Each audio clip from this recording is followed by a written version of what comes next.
দুর্গাপূজার অষ্টমীর দিন বাঙালি বাড়িতে লুচি হবে না? এমন বাঙালি বাড়ি মনে হয় হাতে গুনলেও খুঁজে পাওয়া যাবে না।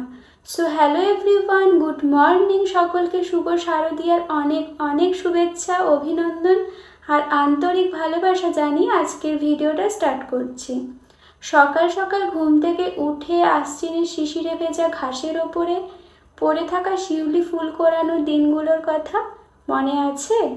তারপর নতুন জামা পরার আনন্দে সকাল সকাল ঠান্ডা জলে স্নান করে নতুন জামা নতুন জুতো পরে সাজুগুজু করে ভাই বোনেদের সাথে নিয়ে পুজোর মণ্ডপে গিয়ে মাকে অঞ্জলি দেওয়া।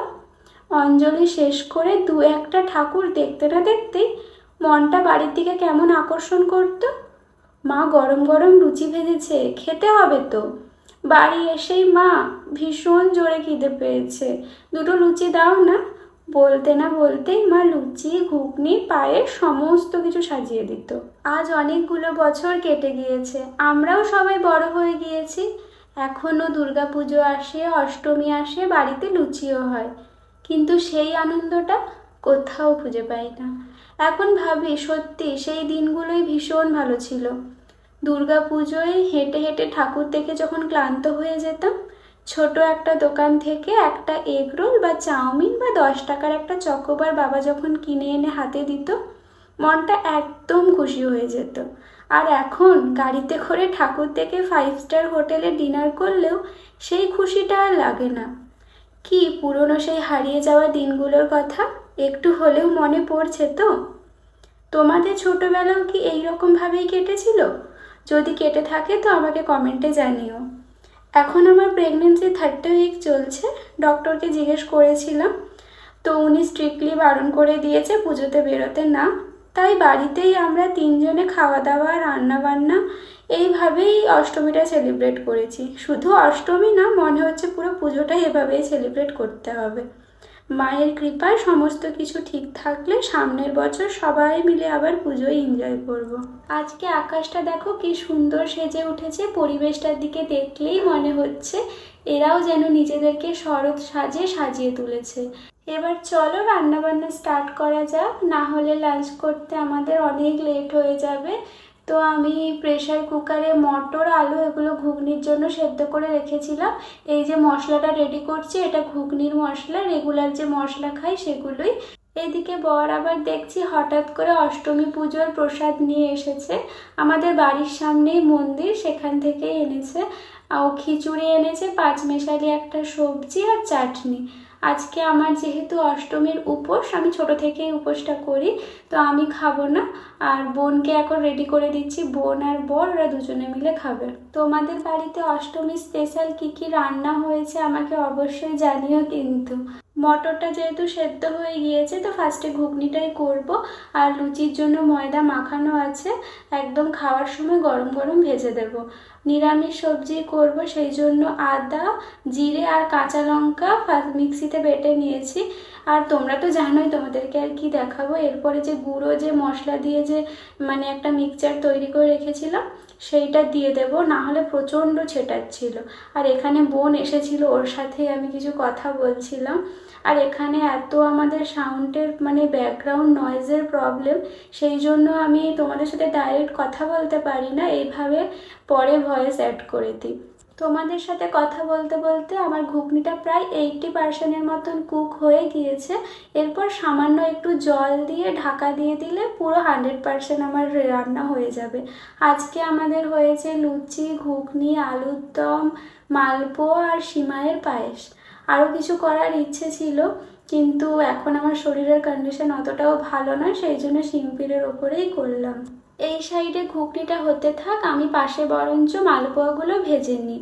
মালপোয়াগুলো ভাজার আগেই আমি ব্যাটারটা রেডি করে রেখেছিলাম। ওই সুজি, ময়দা, পরিমাণ মতন লবণ, চিনি আর লিকুইড দুধ দিয়ে ব্যাটারটা করেছিলাম। ও হ্যাঁ, পরে আমি 1 প্যাকেট মিল্ক পাউডার অ্যাড করেছিলাম, কিন্তু সেটার ক্লিপ আর নেওয়া হয়নি। আমি এভাবেই করি। আমার মায়ের কাছ থেকে শেখা, ছোট থেকেই মাকে দেখে এসেছি, মা এইভাবেই মালপোয়া ভেজেছে।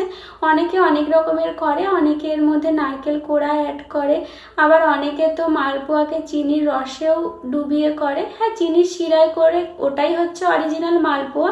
কিন্তু আমরা যেহেতু মিষ্টি কম খাই আমাদের ফ্যামিলিতে সবাই, তো আমাদের কাছে এটাই বেস্ট মনে হয়।